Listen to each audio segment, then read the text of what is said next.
कल आप लोगों ने कथा सुनी थी कि अमर कथा सुनकर वो शुक नाम का तोता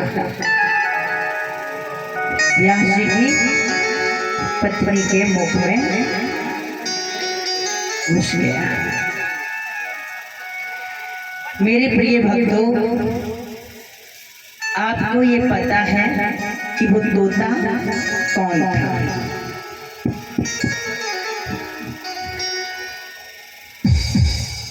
ये गोलोक धाम में राधा रानी का तोता था।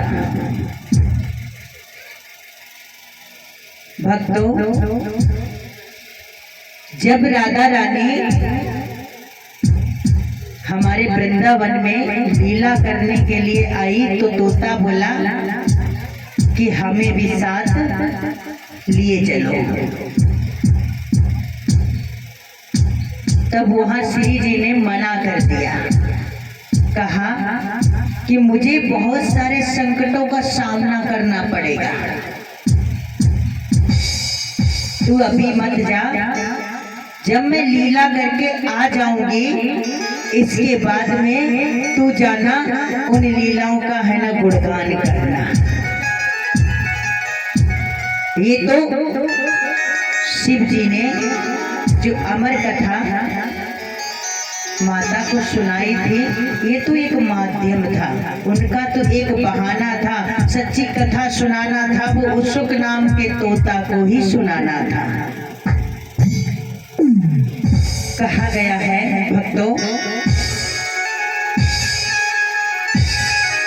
कि जब हम कभी है ना बाग में जाते हैं ना, जब कहते नहीं तोता का जूठा हुआ फल बहुत मीठा होता है। बच्चे छोटे छोटे है ना कहते हैं एक है ना फल डाल दो, कहावत कही जाती है, बचपन में कहते हैं बच्चे। तो श्रीमद् भागवत में चोंच मारा तो किसने मारा, किसने पिया इसका रस? शुक नाम के तोता ने पिया। तो सोचो ये अमृत है, अमृत।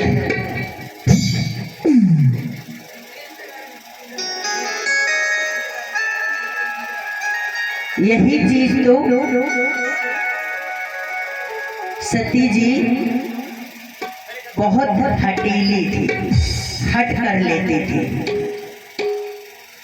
एक बार और इन्होंने हट की, तब ये जब प्रभु श्री राम का 14 वर्ष का वनवास हुआ और सीता की चोरी हो गई, रावण चुरा के ले गया। तब बाबा से बोली सती, अरे ये कैसा नारायण है, कैसा पूर्ण ब्रह्म है जो कि एक नारी के पीछे वन वन डोल रहा है।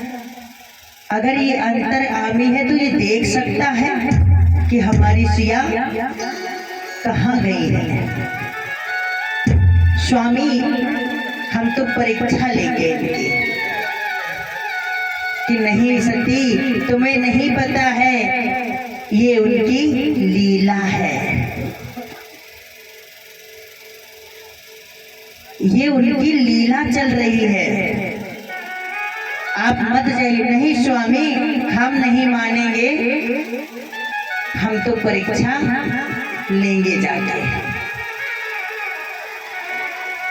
मेरे प्रिय भक्तों, माता सती चल देती है परीक्षा लेने के लिए, और रूप भी किसका बनाया? रूप भी बनाया तो सीता का रूप बनाया। सीता के भेष में है ना प्रभु श्री राम के सामने जाती है और प्रभु से कहती है, अरे स्वामी आप कहाँ घूम रहे हो? तुरंत प्रभु श्री राम ने कहा, अरे माता, बाबा को कहाँ छोड़ के आई हो? और मैया सती का इतना समूह रह गया कि इन्होंने तो मुझे पहचान लिया।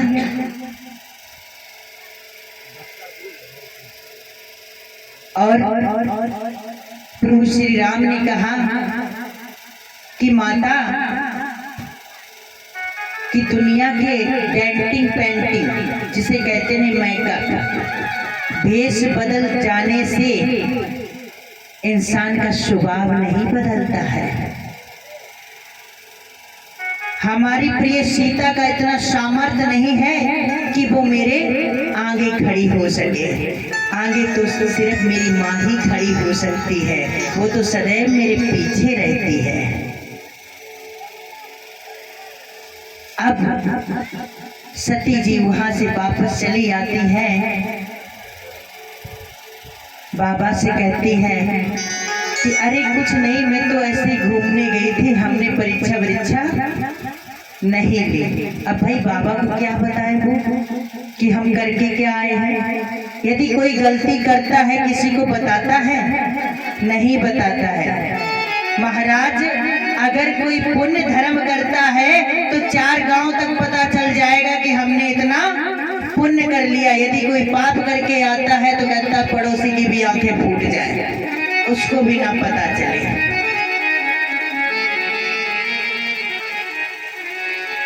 और हमारा तो मानना ये है कि यदि हमसे कोई पाप हो जाए तो किसी से ना कहें, प्रभु परमात्मा के सामने अपनी गलती का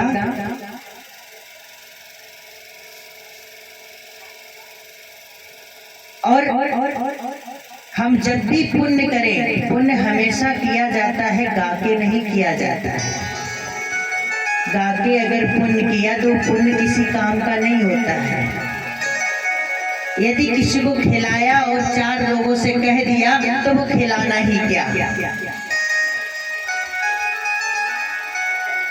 ऐसे सती जी आके बाबा को झूठ बोलती है। बाबा जी है ना, आंख बंद कर देखते हैं तो देखते कहा अरे आपने मेरी माता का रूप लिया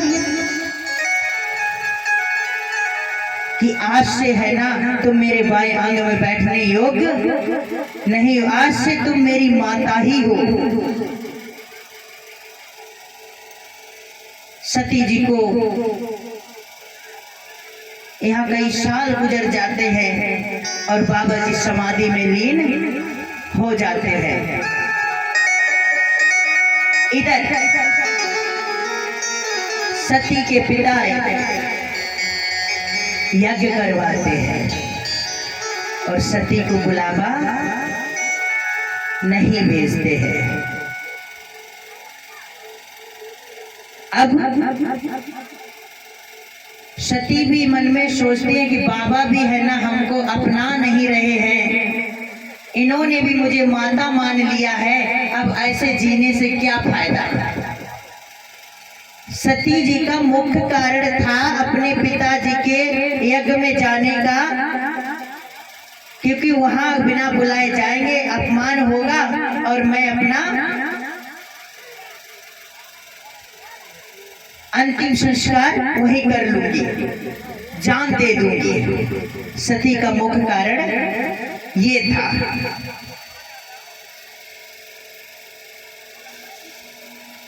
आपने भगवान भोलेनाथ की है ना हर एक तरीके से मनाया होगा। जब दक्ष प्रजापति का सर काटा गया था, अब बकरे का मुख लगाया गया था, तो उन्होंने बकरे के भी रूप में एक स्तुति की थी। भगवान भोलेनाथ अगर किसी मंत्र से माने या ना माने, अगर शिवलिंग के सामने तुम है ना बकरे की तरह अगर धुन निकाल के है ना भगवान भोलेनाथ को मनाओगे, शीघ्र ही वो मान जाएंगे।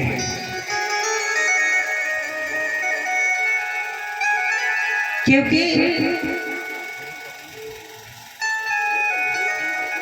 भगवान भोलेनाथ बड़े भोले भाले हैं। और मेरे प्रिय भक्तों, इधर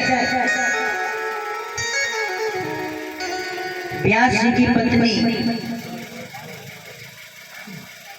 बहुत परेशान थी, क्योंकि उनके गर्भ में शुक नाम का तोता था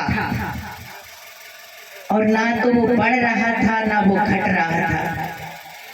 उसने तो अपना घर कर लिया था कि मैं बाहर निकल के नहीं जाऊंगा, क्योंकि विष्णु की माया पकड़ लेगी।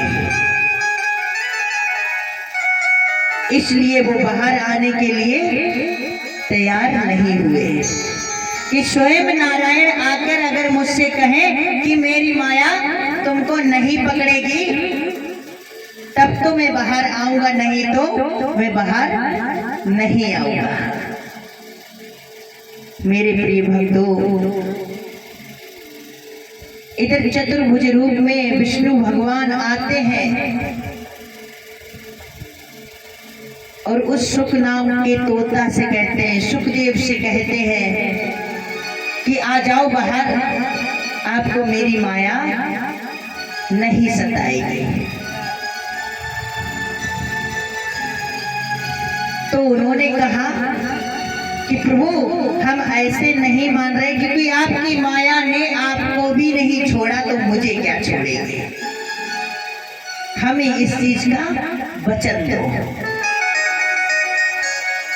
कि हाँ शुभ, हमारी माया तो सबको सताती है, लेकिन कुछ क्षण के लिए हम उसको रोक सकते हैं कि प्रभु अभी मत रोकिए, जब हम टाइम दें तब अपनी माया को रोक लेना। इधर सुखदेव माँ की गर्भ में तैयारी कर रहे हैं बाहर आने की। जब कोई बाहर जाता है ना तो हर प्रकार की तैयारी करता है ना, बैग लगाता है, सामान रखता है। ऐसे ही सुख है ना, माँ के गर्भ में तैयारी कर रहे, क्योंकि भगवान विष्णु की माया तुरंत पकड़ लेगी, तो पहले ही है ना तैयारी कर ले। तो इधर है ना वो तैयारी करते हैं और इधर सुखदेव भगवान को जैसे ही आदेश देते हैं, विष्णु जी अपनी माया को रोकते हैं, वैसे ही है ना सुखदेव प्रकट हो जाते हैं और अपना नाड़ा भी नहीं छीनने देते, उठाया कंधे पे रखा और दौड़ने लगे। मेरे प्रिय भक्तों, उन्होंने पीछे मुड़कर भी नहीं देखा। इधर व्यास जी कहते हैं, पुत्र रुक जाओ, तुम्हारी शादी करवा देंगे। तो सुखदेव बोलते हैं, शादी से आज दिन तक किसी को कुछ मिला है? एक बात बताओ भक्तों, पकड़ने में मजा है या छोड़ने में आनंद है? यदि है ना हम अपने हाथ को ही कस के पकड़े, तेजी से पकड़े, पकड़ के देखो, अच्छा अपने अपने हाथ को पकड़ के देखो। व्यास जी कह रहे हैं और परीक्षित जी अपने हाथ को जैसे पकड़ रखा है, तेजी से दबाओ इसको और तेज। अब इसको छोड़ो। अच्छा पकड़ने में आनंद आया था या छोड़ने में? छोड़ने में। अब ये बताओ, संसार को पकड़ने में आनंद है या छोड़ने में? छोड़ने में आनंद है या नहीं है? लेकिन फिर भी है ना हम आप जितना हो पकड़ के रखो, पकड़ के रखो। आखिर पकड़ने में हमें कुछ नहीं मिला सिवाय संकट के। बहुत जमाने वालों को देख लिया जो अपना अपना कहते थे, जब मुसीबत पड़ जाए तो वही नजर बचाकर चलते हैं कि शायद ये कोई ये ना कह दे कि मुझे इस चीज की जरूरत है। जमाने में कोई किसी का नहीं है। जिसके लिए हम दिन रात मेहनत करते हैं, जो अपनी संतान होती है ना भक्तों, वो भी हमारे काम नहीं आने वाली। शादी के बाद जब बच्चे की शादी हो जाती है, जब बुढ़ापा आ जाता है, तो एक भजन में कहा गया है कि लड़का नाती सुनत नाई और बहुएं काम कत्ती नाई। मेरे लड़का भये है गुलाम बीच बुढ़ापे में, अब कैसे कटे महाराज बीच बुढ़ापे में। क्योंकि ये बुढ़ापा ही एक कड़वा सच है जो बड़े मुसीबत से कटता है। क्योंकि कहा गया है बाल अवस्था में हम आप बच्चों के बाप बनते हैं, उन्हें पालते हैं, उन्हीं की इच्छाओं की पूर्ति करते हैं। जब हम पे बुढ़ापा आ जाता है तो हमारा भी मन एक बच्चे की तरह हो जाता है। कहा गया है पराधीन सपने सुख नाही, कर विचार देखो मन माही।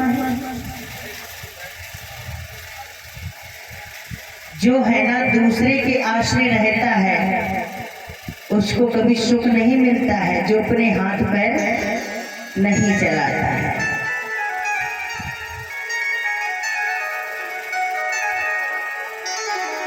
इधर भक्तों, सुखदेव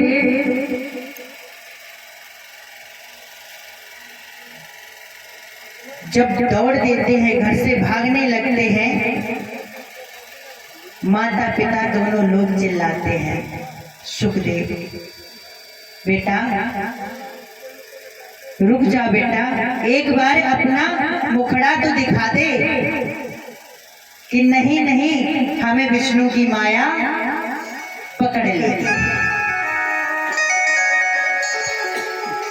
और भाई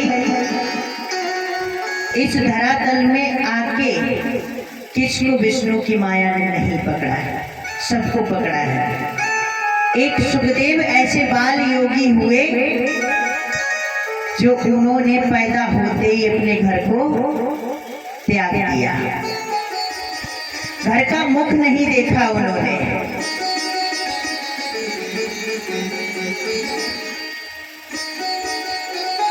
और बाल अवस्था में, नवीन अवस्था में रहे। जब बच्चा छोटा होता है ना, चाहे जैसा घूमता रहे, अपने लोगों को बहुत अच्छा लगता है, क्योंकि उसके अंदर कोई विकार नहीं होता है।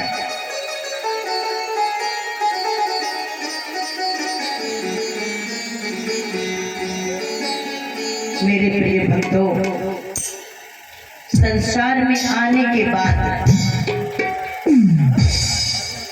आप जानते हो कि आपकी उम्र क्या है। भगवान के यहाँ पे आपकी उम्र कौन सी जोड़ी जाती है, पता है आपको परीक्षित जी?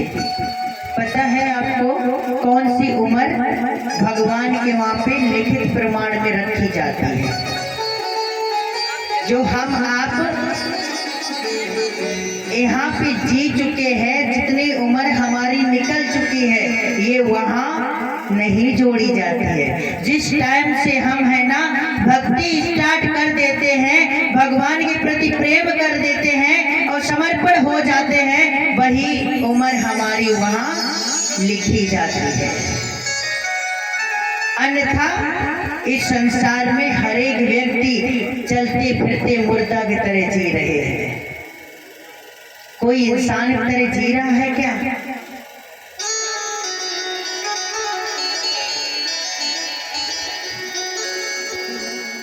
देखिए, भगवान की भक्ति में